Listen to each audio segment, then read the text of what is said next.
Hello everybody, this is Digraj Singh Rajput. Welcome to social school. इस video में हम क्या पढ़ने वाले हैं? इस वीडियो में हम पढ़ेंगे impact of globalization in India. पिछले वीडियो में मैंने आपको वर्ल्ड ट्रेड ऑर्गेनाइजेशन के बारे में बताया। मैंने आपको यह भी समझाया कि ग्लोबलाइजेशन जो है उसे फैसिलिटेट करवाती है एक ऑर्गेनाइजेशन, लेकिन ग्लोबलाइजेशन वैसा रामराज्य नहीं है जैसा दिखता है। ठीक है, वहां पे आपको डार्क साइड भी देखने को मिलेंगे कि developing countries are suffering under the globalization whereas developed countries have the undue advantage of the process of globalization। समझ में आया इतना? तो अब जो हमने आपको लास्ट वीडियो में बताया था कि यही नहीं, ठीक है, और भी है इसके आगे। क्या आगे है इसके कि जैसे अगर आप देखेंगे तो ग्लोबलाइजेशन के चलते डेवलपिंग कंट्रीज जो है, डेवलपिंग कंट्रीज के अंदर जो कंज्यूमर्स हैं, प्रोड्यूसर्स हैं, ठीक है, तो उनके ऊपर अलग अलग तरह से इंपैक्ट हुआ है। तो what is the impact of globalization in India specifically, उस चीज को हम समझने वाले हैं। अब मेरी बात यहां पे सुनो। आपने चैप्टर बहुत अच्छे से पढ़ा। चैप्टर में आपने क्या देखा कि ग्लोबलाइजेशन क्या है क्या नहीं है, उसके एडवांटेजेस वगैरह सब कुछ देख लिए। अब डिसएडवांटेज वाली जब पार्ट आएगी ना कि नेगेटिव इंपैक्ट क्या है ग्लोबलाइजेशन का, तो वो आपको यहां से देखने को मिलेगा।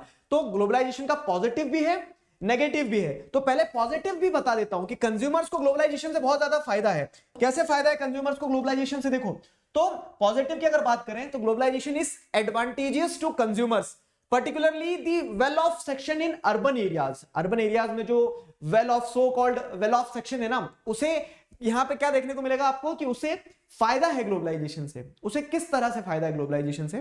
तो फॉर एग्जांपल क्या है कि जो वेल ऑफ सेक्शन, उसके पास पैसा है, लेकिन अब मान लो क्या है कि लोकल प्रोड्यूसर्स हैं, ग्लोबलाइजेशन नहीं है, एक ऐसी सिचुएशन है अगर मान लो कि लोकल प्रोड्यूसर्स हमने जो भी बना दिया यहां ले जाओ, तो इस टाइप की अगर सिचुएशन रहेगी तो बोलेंगे हम पैसे का क्या अचार डालें, हमारे पास पेइंग कैपेसिटी तो है लेकिन हमें क्वालिटी नहीं मिल पा रही है। लेकिन ग्लोबलाइजेशन के चलते जब कंपटीशन बढ़ता है, ठीक है, कंपटीशन बढ़ता है तो मल्टीपल प्रोडक्ट्स आते हैं मार्केट में, मल्टीपल। अब जैसे फॉर एग्जांपल हमने स्टार्टिंग में पढ़ा था कि कार्स की अगर बात करें तो एक समय पे गिनी चुनी कार की कंपनियां थी और कार के मॉडल्स थे, ठीक है, फिएट या फिर एम्बेसडर वगैरह, दो तीन कारें दौड़ा करती थी इंडियन रोड्स पे।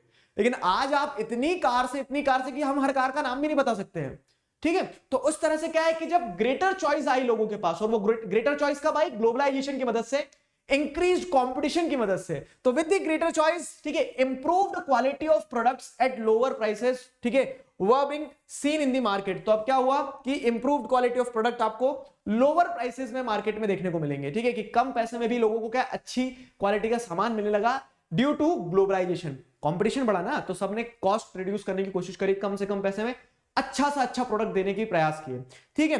एंड इसके चलते कंज्यूमर्स को क्या फायदा हुआ कि जो कंज्यूमर्स हैं, ठीक है, particularly the well off section, तो they enjoy much higher standards of living than was possible earlier. तो ये जो कंज्यूमर्स थे, they started enjoying much higher standard of living, ठीक है, वो एक अच्छा बेहतरीन हायर स्टैंडर्ड ऑफ लिविंग जीना चालू कर चुके थे कंज्यूमर्स, ठीक है। तो ये कंज्यूमर्स को एक फायदा रहा। तो ध्यान रखना कि ग्लोबलाइजेशन का कंज्यूमर्स को ये फायदा है। अब अगर हम नेगेटिव इंपैक्ट की बात करें ग्लोबलाइजेशन के, तो among producers and workers the impact of globalization has not been uniform। तो अगर प्रोड्यूसर्स की बात करें और वर्कर्स की बात करें ना, तो प्रोड्यूसर्स और वर्कर्स ने क्या खाई है? ग्लोबलाइजेशन की मार भी खाई है। अब प्रोड्यूसर्स में भी सभी प्रोड्यूसर्स नहीं मार खाई है, कुछ प्रोड्यूसर्स को फायदा भी रहा है। जैसे क्या लिखा? Not uniform. नॉट यूनिफॉर्म का मतलब क्या है कि फायदा भी हुआ है, ऐसा नहीं कि प्रोड्यूसर्स को नुकसान ही हुआ है। कुछ प्रोड्यूसर्स को फायदा भी हुआ और कुछ प्रोड्यूसर्स को नुकसान भी हुआ है। तो अब देखो, बड़ा टॉपिक था what is the impact of globalization in India, तो आपने उसको नैरो डाउन किया, पॉजिटिव नेगेटिव दोनों है। कंज्यूमर्स के ऊपर पॉजिटिव क्या है वो आपने देख लिया। अब प्रोड्यूसर्स के ऊपर पॉजिटिव भी होगा, नेगेटिव भी होगा। क्या कंज्यूमर्स को ग्लोबलाइजेशन का कोई नेगेटिव इंपैक्ट है?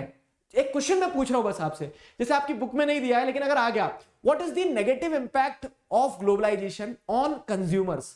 कंज्यूमर्स के ऊपर नेगेटिव इंपैक्ट क्या हो सकता है? सब सोचना, मैं कभी ना कभी डाउट सॉल्विंग सेशन में या फिर कहीं भी हम जब डिस्कस करेंगे चीजें तो आपके साथ एक बार शेयर कर लूंगा, लेकिन अभी मैं चाह रहा हूं कि आप थोड़ा सा मेंटल एक्सरसाइज करें, खुद सोचना इन जनरल कि ग्लोबलाइजेशन का कंज्यूमर्स के ऊपर नेगेटिव इंपैक्ट क्या हो सकता है, ठीक है, ये आप सोचेंगे, ठीक है, ये आप सोचेंगे।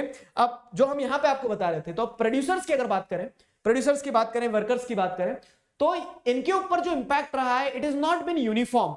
मिक्स टाइप ऑफ आपको क्या देखने को मिलेगा? इंपैक्ट देखने को मिलेगा कंज्यूमर्स के ऊपर। ये जो मिक्स टाइप ऑफ इंपैक्ट देखने को मिलेगा, तो इसमें आपको चीजों को ध्यान रखना है कि प्रोड्यूसर्स को फायदा भी हुआ है। तो फायदा जैसे हम बात करें अगर, तो what is the positive impact of globalization on producer? तो पॉजिटिव इंपैक्ट ये है कि MNCs have increased their investment in India. तो जो मल्टीनेशनल कंपनीज हैं उन्होंने अपना क्या कर दिया, जैसे जैसे इन्वेस्टमेंट बढ़ाया तो इन्वेस्टमेंट बढ़ाने से क्या हुआ, मतलब वो उन्होंने देखा ना, they saw the potential in the Indian market कि बहुत सारे कंज्यूमर्स हैं यहाँ पे। तो एमएनसीज जब इंडिया में आई तो they have been interested in industries like cell phone, automobiles, electronics, soft drinks, Coca Cola आया, ठीक है, फास्ट फूड आया, बर्गर किंग आ गया और अलग अलग कंपनी मैकडॉनल्ड्स वगैरह सब आ गए, and services such as banking in urban areas. तो यहां पे आपको चीजों को कनेक्ट करते चलना है। तो जब क्या हुआ, पॉजिटिव इंपैक्ट की अगर हम बात करें कंज्यूमर्स के ऊपर, तो एमएनसीज ने अपना इन्वेस्टमेंट बढ़ाना स्टार्ट किया। एमएनसीज का बढ़ता इन्वेस्टमेंट इन सारी कमोडिटीज में गया, और ये सारी कमोडिटीज कौन परचेस करता है, वेल ऑफ सेक्शन। तो प्रोड्यूसर्स को मतलब कंज्यूमर्स को ये फायदा मिला कि क्वालिटी मिल रही है, वही जैसे ऑटोमोबाइल का एग्जांपल दिया कि अब उन्हें मल्टीपल कार्स देखने को मिल सकती है, अच्छी से अच्छी, थोड़ा समय उनको उड़ने वाली कार भी बिकने लगेगी। तो कंज्यूमर्स को तो फायदा हो रहा है, ठीक है, लेकिन इसका इंपैक्ट प्रोड्यूसर्स के ऊपर ऐसे हो रहा है कि these industries and services, new jobs have been created, ठीक है। तो यहाँ पे क्या नई नई जॉब्स क्रिएट हुई हैं, तो जो प्रोड्यूसर्स थे, जो वर्कर्स थे, तो उन्हें ये पॉजिटिव इंपैक्ट है, ठीक है। इंपैक्ट नेगेटिव पूरा नहीं रहा, लेकिन अगर हम पॉजिटिव एस्पेक्ट में भी देखें तो प्रोड्यूसर्स को क्या मिला, प्रोड्यूसर्स को अब जब ये सारी इन सारे सेक्टर्स में एमएनसीज ने इन्वेस्टमेंट बढ़ाई, तो मल्टीनेशनल कंपनी पैसा लगा सकती है, काम तो इंडियंस ही करेंगे ना यहाँ पे। तो उस तरह से क्या लोगों को जॉब मिली, local companies supplying raw materials etcetera to these industries have prospered. तो जो लोकल कंपनीज है जो रॉ मटेरियल वगैरह सप्लाई करती है, ठीक है, तो इन लोकल कंपनीज ने क्या करना स्टार्ट कर दिया, प्रॉस्पर करना। जैसे हमने देखा था कहा, तो what are the different ways through which multinational companies penetrate. तो आप ध्यान करो, बताया था मैंने आपको कि एक तरीका ये भी होता है कि वो आउटसोर्स कर देती है अपना प्रोडक्शन, ठीक है, बोल देती कि तुम बना लो, लोकल प्रोड्यूसर से बोल देती है, और फिर अपने ब्रांड नेम के अंदर में बेचना चालू कर देती। तो इसके चलते क्या है कि local company supplying raw materials etcetera to these industries have prospered. तो this is one of the positive impact. और पॉजिटिव है दूसरा, देखो क्या है दूसरा, ये है कि several of top Indian companies have been able to benefit from increased competition. जब कंपटीशन बढ़ा है ना, तो देखो कंपटीशन का सीधा सा रूल है, बार बार बता चुका हूं मैं आपको, you are required to be the best. If you want to survive in the competition, you are required to be the best. आपको अपना बेस्ट देना पड़ेगा। तो जब क्या हुआ, ग्लोबलाइजेशन हुआ, बाहर से भी क्या आने लगी, कंपनीज आने लगी, तो लोकल कंपनीज ने भी अपने आप को पुश किया, ठीक है, उन्होंने बोला हम किसी से कम थोड़ी ना है, टक्कर लेके देखो। तो लोकल कंपनीज को बेनिफिट मिले कैसे, तो they have invested in newer technology and production methods and raise their production standards. तो लोकल कंपनीज ने, अब देखो दो ही चीज है, आप रेस में क्या है, अकेले भाग रहे हो, अगर तो आप अकेले भाग रहे हो तो बढ़िया इस तरह से आराम से चलोगे कि हाँ रेस में भाग रहे हैं, कोई है ही नहीं साथ में, जीतना अपने कोई तय है। लेकिन जब आपके साथ रेस में 4 लोग और दौड़ रहे होंगे ना, तब आप क्या करेंगे, तब आपको पता है अगर मैं धीरे दौड़ूंगा तो ये 4 आगे निकल ही जाएंगे। तो आप क्या करते हैं, आप अपनी लिमिट्स को पुश करते हो, ठीक, समझ रहे हो ना इस चीज को। तो उस तरह से क्या है कि जब क्या होता है कि मल्टीनेशनल कंपनीज आना स्टार्ट हो जाती हैं, तो जो इंडिया में पहले से टॉप कंपनीज बन के बैठी थी, उन्हें ऐसा लगा कि हाँ इंडिया की टॉप हो सकती हूं मैं, लेकिन ये मल्टीनेशनल कंपनी वर्ल्ड की टॉप है, अब ये मेरे घर में आके मुझे थोड़ी ना डरा सकती है। तो इंडियन कंपनीज ने भी अपनी लिमिट्स को पुश करना स्टार्ट किया, नई टेक्नोलॉजी, नया प्रोडक्शन स्टैंडर्ड, सारी चीजों को इंप्रूव किया।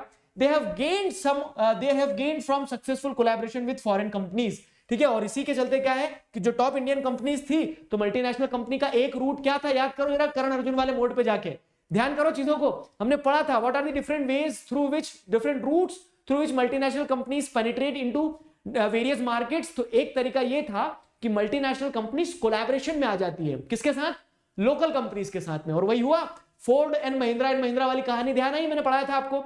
तो उस तरह से क्या है कि some have gained their successful collaboration with foreign companies. तो फोर्ड एंड महिंद्रा का एग्जांपल, तो एक एडवांटेज ये हो गया।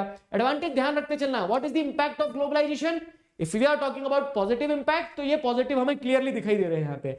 Globalisation has enabled some large Indian companies to emerge as multinational themselves, ठीक है। ग्लोबलाइजेशन का एक पॉजिटिव इंपैक्ट प्रोड्यूसर्स के ऊपर यह भी हुआ है कि कुछ इंडियन कंपनीज अपने आप में मल्टीनेशनल कंपनी बन गई। आप सोच रहे होंगे ये कब हुआ, तो जी हाँ, ठीक है, वही वाली बात है, कम मत आको, ठीक, हल्के में मत लेना इंडियन कंपनीज को भी। जैसे टाटा मोटर्स की बात करें, इन्फोसिस की बात करें, रैनबैक्सी की बात करें, एशियन पेंट्स की बात करें, सुंदरम फास्टनर्स की बात करें, तो ये सारी कंपनीज मल्टीनेशनल कंपनीज हैं। टाटा की गाड़ियां आपको विदेश में भी दौड़ते देखने को मिल जाएगी। फाइन, जैसे इन्फोसिस की बात करें तो इन्फोसिस के आईटी सर्विसेज सिर्फ इंडिया तक सीमित नहीं है। इनफैक्ट अभी जो रिसेंट डेटा आए थे, तो आपने भी हो सकता है पढ़ा होगा क्या कि मोस्ट वैल्यूएबल कंपनीज में टाटा कंसल्टेंसी सर्विसेज आ जाता है, आईटी कंपनीज में इन्फोसिस आ जाता है। तो बड़ी 10 कंपनियों में इंडियन कंपनीज के नाम है कुछ, आगे समझ लो। तो इस तरह से आप जैसे देखेंगे तो हमारा भी लोहा है वर्ल्ड वाइड, ऐसा नहीं है, ठीक है। रैनबैक्सी हो गया, एशियन पेंट हो गया, सुंदरम फास्टनर्स हो गए। तो these are some of the companies, these are some of the companies which have benefited from the globalization। तो पॉजिटिव इंपैक्ट ये है कि globalization has enabled some large Indian companies to emerge as multinational industries, ठीक है, themselves। Clear हुआ? ये था एक और इंपैक्ट। तो देखो पॉजिटिव मैंने 4 बता दिया आपको। ये नोट्स डाउनलोड कर लेना। कहां से डाउनलोड करोगे तो बता देता हूं मैं क्लियरली। देखो ये नोट्स वगैरह सब डाउनलोड कर सकते हो आप। टेलीग्राम चैनल की लिंक आपको डिस्क्रिप्शन में मिल जाएगी, वहां से आपको मिल जाएगा। तो ये सारे पॉइंट्स वगैरह आप डाउनलोड कर लेना। अनअकैडमी ऐप जरूर डाउनलोड कीजिएगा, तो जहां पर आपको मल्टीपल फीचर्स मिल जाते हैं, जैसे स्पेशल क्लास हो गया, लाइव इंटरेक्शन हो गया, ये सारी चीजें जो है आपको ऐप पर मिलेगी फ्री ऑफ कॉस्ट, ठीक है। नोट्स वगैरह ऐप से भी डाउनलोड कर सकते हैं आप यूजिंग द कोड DIGRAJ, ठीक। इस कोड का इस्तेमाल करके आप ये सारे नोट्स वगैरह डाउनलोड कर सकते हैं आसानी से। तो ध्यान रहेगा, पॉजिटिव इंपैक्ट भी होता है, नेगेटिव इंपैक्ट भी होता है। पॉजिटिव में क्या हो रहा है कि जैसे अगर आप देखेंगे तो नए जॉब्स वगैरह क्रिएट हो गए हैं। इंडियन कंपनीज जो है तो उन्होंने कोलैबोरेशन वगैरह से, नई टेक्नोलॉजी से बहुत कुछ सीख लिया है। फिर उसके बाद अगर देखोगे तो ग्लोबलाइजेशन से कुछ इंडियन कंपनीज ही अपने आप में क्या बन गई है, मल्टीनेशनल कंपनीज बन गई है, ठीक है। और एक और एडवांटेज जो है, जो पॉजिटिव एडवांटेज है वो क्या है कि globalization have also created new opportunities for companies providing services. तो इंडिया में जैसे अगर आप देखेंगे, फिर एग्जांपल को रिकॉल करो स्टार्टिंग में जो पढ़ाया था, क्या कि क्या होता है, मल्टीनेशनल कंपनीज ये देखती है ना कि कैसे कॉस्ट रिड्यूस किया जाए। तो जहां उन्हें सस्ते में काम होता देखने को मिलता है, वो उस काम को वहां से करवाती है। जैसे चाइना में मैन्युफैक्चरिंग सस्ते हो रही है, तो मैन्युफैक्चरिंग चाइना में होगी। आफ्टर सेल्स सर्विसेज कहां दी जाएगी, तो जहां पे आपको अच्छे इंजीनियर्स मिल जाएंगे और सस्ते में काम कर देंगे। कॉल सेंटर्स वगैरह पे आपको क्या, इंग्लिश स्पीकिंग यूथ मिल जाएगा जो आपके आफ्टर सेल्स सर्विसेज को दे सके। तो वो इंडिया था, ठीक है। तो वैसे ही क्या है, एक ग्लोबलाइजेशन का पॉजिटिव इंपैक्ट क्या रहा इंडिया के प्रोड्यूसर्स के ऊपर कि globalization has also created new opportunities for companies providing services. How? तो जैसे आप एग्जांपल देखो किसका, एग्जांपल ऑफ आईटी सर्विसेज, ठीक है। आईटी सर्विसेज का एग्जांपल अगर देखोगे तो a host of services such as data entry, accounting, administrative task, engineering are now being done cheaply in countries such as India and are exported to developed countries, ठीक है। तो इस तरह से क्या है कि ग्लोबलाइजेशन का हमारे प्रोड्यूसर्स के ऊपर एक पॉजिटिव इंपैक्ट ये भी रहा है कि बहुत सारी सर्विसेज, ठीक है। तो सर्विसेज में हमारा लोहा माना जाता है कि सर्विस प्रोवाइडिंग सेक्टर जो है इंडिया का मजबूत है। इकोनॉमिक्स के चैप्टर 2 से फिर कनेक्ट करो। अगर आप कनेक्ट नहीं कर पा रहे हो, जैसे मैं बोल रहा हूं कि वहां पढ़ा था, देखो ध्यान करो, और अगर आप जोड़ नहीं पा रहे हो तो आपने सही नहीं पढ़ा, इस चीज को एक्सेप्ट कर लेना, ठीक है। कड़वा है लेकिन सच है। अगर आप कनेक्ट नहीं कर पा रहे हो कि मैंने आपको उस चैप्टर में पढ़ाया था और आप जोड़ नहीं पा रहे हो, तो फिर पढ़ने का तात्पर्य कुछ नहीं निकल रहा है, पता है। फिर मतलब ऐसा है कि आगे पार्ट है पीछे सपाट है, जो पढ़ के आ रहे हैं सर हाँ एग्जाम हो गए खत्म बात। सोचो ना क्यों आईटी सेक्टर ग्रो कर रहा है हमारा। हमने जब देखा था तीनों सेक्टर्स में, तो टर्शरी सेक्टर की बात करी थी कि टर्शरी सेक्टर का कंट्रीब्यूशन ज्यादा है, क्योंकि we are the best in providing services. और इसी के चलते ग्लोबलाइजेशन जो हुआ, तो ग्लोबलाइजेशन से हमारे प्रोड्यूसर्स को जो पॉजिटिव इंपैक्ट मिला वो ये मिला है कि हमारी कुछ सर्विसेज जो है, कंपनीज जो सर्विसेज प्रोवाइड करती है, जैसे आईटी सर्विसेज हो गया, ठीक है, उसके बाद में डेटा एंट्री, अकाउंटिंग वगैरह, तो इनका क्या हुआ, इनका एक्सपोर्ट हुआ, क्योंकि ये कंट्री में सस्ते में प्रोवाइड की जा रही है। तो ग्लोबलाइजेशन के चलते मल्टीनेशनल कंपनीज ने इंडिया को डेस्टिनेशन बना लिया इन सर्विसेज के लिए, ठीक है। तो ये पॉजिटिव इंपैक्ट हो गया। अब बात करते हैं नेगेटिव इंपैक्ट की। बड़ा अच्छा लग रहा था ग्लोबलाइजेशन, हाँ अगर कितना फायदा है। नेगेटिव इंपैक्ट की अगर बात करें तो ग्लोबलाइजेशन का at the same time negative impact भी है। Impact of globalization in India अगर बात करें तो जो लाइन के साथ हमने स्टार्ट किया था क्या, कि the impact of globalization in India, ठीक है, the among producers and workers, ठीक है, the impact of globalization has not been uniform, ठीक। तो नॉट बीन यूनिफॉर्म मतलब अगर अच्छा है ये पूरा, तो इसके साथ साथ क्या है कि खराब भी है कुछ। तो खराब क्या है वो अब हम देखते हैं। देखो तो स्मॉल प्रोड्यूसर्स कंपीट और पेरिश। प्रोड्यूसर्स जो थे, कुछ टॉप इंडियन कंपनीज थी, उन्होंने कोलैबोरेशन में आके क्या करा, खुद को ग्रो कर लिया, बढ़िया, ठीक है, कांग्रेचुलेशंस। लेकिन जो स्मॉल प्रोड्यूसर्स थे ना, उनके सामने एक सवाल था, विल दे कंपीट और पेरिश। ट्रेड बैरियर्स का इस्तेमाल क्यों करते थे हम? ट्रेड बैरियर्स का इस्तेमाल इसीलिए तो करते थे कि जो स्मॉल प्रोड्यूसर्स है ना, उन्हें बचाया जा सके। क्यों? क्योंकि बाहर जो बैठे हैं वो जाइंट बैठे हैं, बड़े बड़े, खा जाएंगे स्मॉल प्रोड्यूसर्स को। तो स्मॉल प्रोड्यूसर्स को बचाने के लिए हमने ट्रेड बैरियर्स का इस्तेमाल किया है, ठीक है, बचा लिया हमने अपने स्मॉल प्रोड्यूसर्स को कि ताकि ये अपनी जड़ें बना ले, ठीक है। लेकिन अब क्या हो गया कि एक समय पे, कब तक बचाओगे आप? एक समय पे तो आपको आपकी इकोनॉमी को लिबरलाइज करना पड़ेगा। करा हमने लिबरलाइज, ठीक है। लिबरलाइज करने पे क्या हुआ, लिबरलाइज करने पे जब ये जो छोटे छोटे प्रोड्यूसर्स थे ना, तो इनके सामने सबसे बड़ा क्वेश्चन था कि will they compete with those Giants और विल दे पेरिश, ठीक है, कि खत्म हो जाएंगे, उनका नामो निशान जो है मिट जाएगा, ठीक है। तो यहां पे जैसे अगर आप देखोगे तो स्टोरी दी गई है रवि की, ये रवि, ठीक है, रवि की अगर स्टोरी देखोगे तो उसमें क्लियरली बताया गया क्या कि रवि जो था तमिलनाडु में, उसने लोन लेके क्या किया, कैपेसिटर, स्टोरी पढ़ लेना कैपेसिटर की कंपनी स्टार्ट करी। कैपेसिटर क्या होता है, तो जो इलेक्ट्रॉनिक अप्लायंसेज होते हैं ना उसमें कैपेसिटर लगता है एक डिवाइस, ठीक। तो वो कैपेसिटर की कंपनी स्टार्ट करी, धीरे धीरे लोन लेने के बाद में उसने काम भी चलाया, 20 लोगों को अपने अंडर में हायर भी कर लिया, काम सही चल रहा था, ठीक है, प्रॉफिट भी कमा रहा था, बढ़िया चल रहा था। फिर क्या होता है, फिर जैसे देखोगे तो जैसे सम पावरफुल ऑर्गेनाइजेशंस, कौन, वर्ल्ड ट्रेड ऑर्गेनाइजेशन, जिनका काम क्या है, which believes in the liberalisation of foreign trade, तो उन्होंने प्रेशराइज किया इंडिया को कि यार इंडिया तुम ये ट्रेड बैरियर क्यों लगा के रखते हो, ट्रेड बैरियर हटाओ ना। तो अब क्या होता है, इंडिया ने जब 2001 में, यहां पे बताया गया कि अंडर एन एग्रीमेंट, ठीक है, 2001 में जब इंडिया ने क्या कर दिया, वर्ल्ड ट्रेड ऑर्गेनाइजेशन के प्रेशर में आके ट्रेड बैरियर्स को हटा दिया, ओपन अप कर दिया, लिबरलाइज कर दिया अपनी इकोनॉमी को, तो कैपेसिटर्स अब कंट्री में इंपोर्ट होने लगे। अब जब इंपोर्ट हो रहे थे तो वो सस्ते इंपोर्ट हो रहे थे, अच्छी क्वालिटी के हो रहे थे। हमारे जो स्मॉल प्रोड्यूसर्स थे उस क्वालिटी के, उस दाम में कैपेसिटर्स दे नहीं पा रहे थे। तो उस राइजिंग कंपटीशन के चलते क्या है कि बहुत सारे रवि जैसे जो स्मॉल प्रोड्यूसर्स थे, दे सफर्ड अ लॉट। रवि को क्या करना पड़ा, रवि से मतलब रवि जिन्हें कैपेसिटर सप्लाई करता था, वो कंपनियां ही क्या कर गई, मल्टीनेशनल कंपनियों के आगे हाथ जोड़ के बैठ गई कि हम असेंबलिंग का काम कर लेंगे, टीवी तुम बना लो। तो ठीक है, जब कंपनीज कुछ नहीं कर पा रही थी तो स्मॉल प्रोड्यूसर्स लाइक रवि जो थे वो उस कंपटीशन की दौड़ में क्या है, बहुत पीछे रह गए, बैठ गए वहीं पे, बोला कि हम दौड़ ही नहीं रहे, ठीक है। तो जैसे रवि के कुछ दोस्त वगैरह थे, उन्होंने तो अपनी कंपनियां बंद भी करना पड़ी, ठीक है। रवि ने भी क्या करा, अपने कुछ एम्प्लॉयज को ले ऑफ करना पड़ा, उसने बोला कि 20 लोगों को मैं कैसे पालूंगा, अभी मैं खुद ही नहीं पल पा रहा हूं। तो ये समस्याएं आई, ठीक है, ये समस्या आई। तो small producers will they compete और पेरिश, तो दे विल पेरिश, ठीक है, in the race of globalization. तो इंपैक्ट ऑफ ग्लोबलाइजेशन अगर देखें तो वो that has been not uniform. और कैसे यूनिफॉर्म नहीं था, तो स्मॉल प्रोड्यूसर्स ने सफर किया, एक पॉइंट।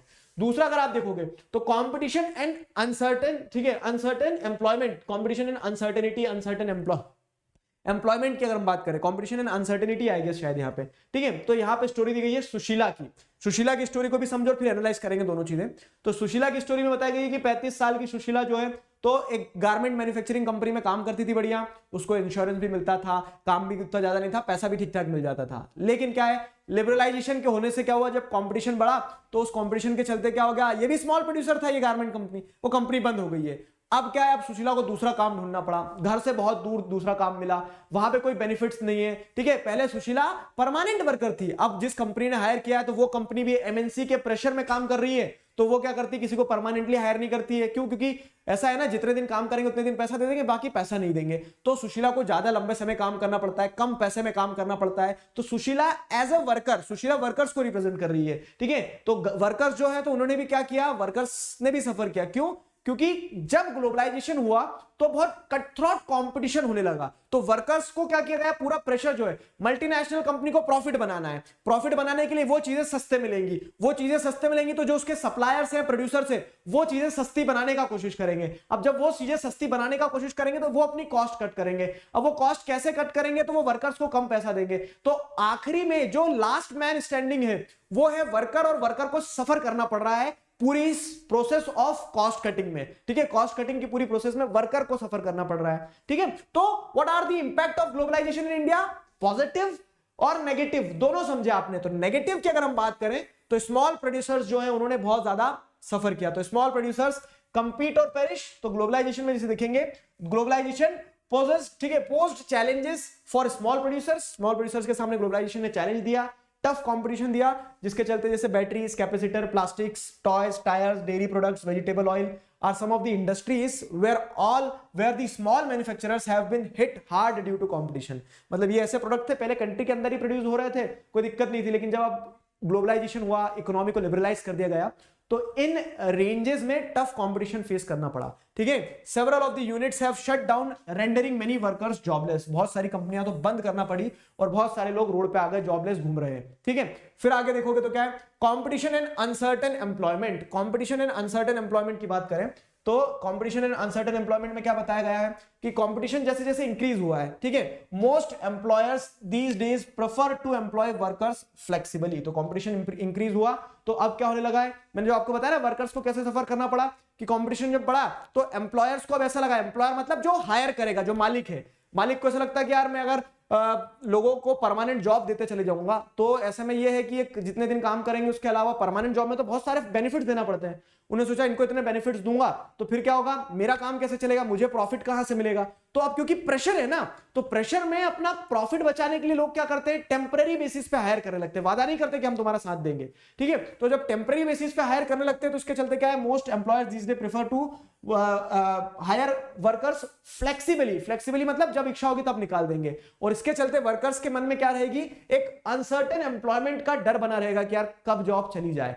ठीक है, कब जॉब चली जाए। समझ में आया, ये एक्सप्लेन कर दिया मैंने आपको, ठीक है। जैसे एमएनसीज का भी मैंने आपको बताया सुशीला के केस में कि एमएनसीज अपना कॉस्ट कट करने की कोशिश करेंगी, ठीक है, तो वो चीपेस्ट सप्लायर को देखने की कोशिश करेंगी। जो सप्लायर्स है वो चीपेस्ट कब बन सकते हैं कि सप्लायर्स अपने वर्कर्स को कम पैसा देंगे। तो इसके चलते सप्लायर्स क्या करेंगे, जो यहां प्रोड्यूसर्स हैं वो हायर करेंगे वर्कर्स को टेम्पररी बेसिस पे। वर्कर्स के लिए देखो कितना नेगेटिव पार्ट हो गया ये, ठीक है। लॉन्ग वर्किंग वर्कर्स से बोलेंगे कि तुम्हारा तेल निचोड़ देंगे हम, ठीक है। तो क्या करेंगे, वर्कर्स से ज्यादा काम करवाएंगे। फिर क्या है, low wages are paid to the workers, वर्कर्स को बहुत कम पैसे दिए जाएंगे और काम ज्यादा करवाया जाएगा। तो कुल मिला के वर्कर्स जो है उनका मरण हो जाएगा, ठीक है।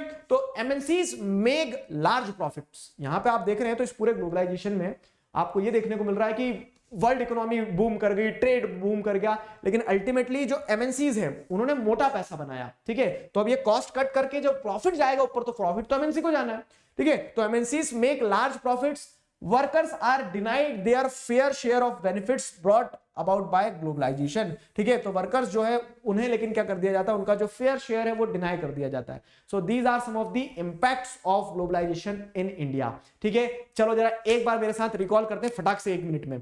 क्या देखा आपने, अगर आप बात करते हैं इंपैक्ट की ग्लोबलाइजेशन की इंडिया में, पॉजिटिव भी रहा नेगेटिव भी रहा। कंज्यूमर्स के पर्सपेक्टिव से अगर देखोगे तो क्या है, कंज्यूमर्स जो है स्पेसिफिकली जो वेल ऑफ सेक्शन है सोसाइटी का इन अर्बन एरियाज, उसे क्या मिल गया, डाइवर्सिटी ऑफ प्रोडक्ट मिल गए, ग्रेटर चॉइस मिल गई, improved quality with lower price मिल गया, ठीक है। स्टैंडर्ड ऑफ लिविंग उनका हाई हो गया, बढ़िया है, ताली बजाओ ग्लोबलाइजेशन का फायदा, ठीक है। वैसे ही फायदा प्रोड्यूसर्स को भी मिला कि मल्टीनेशनल कंपनीज जो थी उन्होंने इन्वेस्टमेंट लाए, तो उससे क्या हुआ, जॉब्स वगैरह क्रिएट हुई, ठीक है। जो कुछ इंडियन कंपनीज मल्टीनेशनल कंपनीज बन गई है, कुछ इंडियन टॉप कंपनीज थी उन्होंने अपना स्टैंडर्ड हाई किया, ठीक है। उन्होंने क्या किया, कोलैबोरेशन, सक्सेसफुल कोलैबोरेशंस लाए। हमारा जो सर्विस सेक्टर है, ठीक है, क्योंकि वो बेस्ट है तो इस कारण से क्या है, ग्लोबलाइजेशन के चलते उसको ग्रोथ मिली। ये सारी चीज हुई क्योंकि हम क्या कर सकते हैं, कम दाम में सर्विसेज प्रोवाइड कर सकते हैं, तो हमारी सर्विसेज एक्सपोर्ट होने लगी, जैसे डेटा एंट्री हो गया, इंजीनियरिंग हो गया, आईटी सेक्टर हो गया।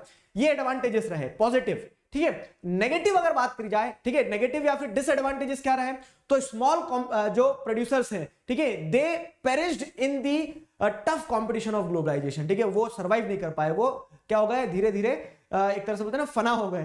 फिर दूसरी चीज क्या है कि workers they have suffered a lot in this chain of cost cutting की चेन में वर्कर्स ने ज्यादा सफर किया। That was the simple topic, ठीक है, यही एक सिंपल टॉपिक था। तो आई होप आपको मजा आया। इस चैप्टर का लास्ट टॉपिक बचा है जो है the struggle for a fair globalization. समस्याएं तो है, समाधान पे फोकस किया जाए और समाधान संघर्ष से निकल सकता है। इस चीज को हम क्या करेंगे, नेक्स्ट वीडियो में पढ़ने वाले हैं। अभी के लिए क्या, stay connected, keep learning, signing off with this together we will. Thank you very much.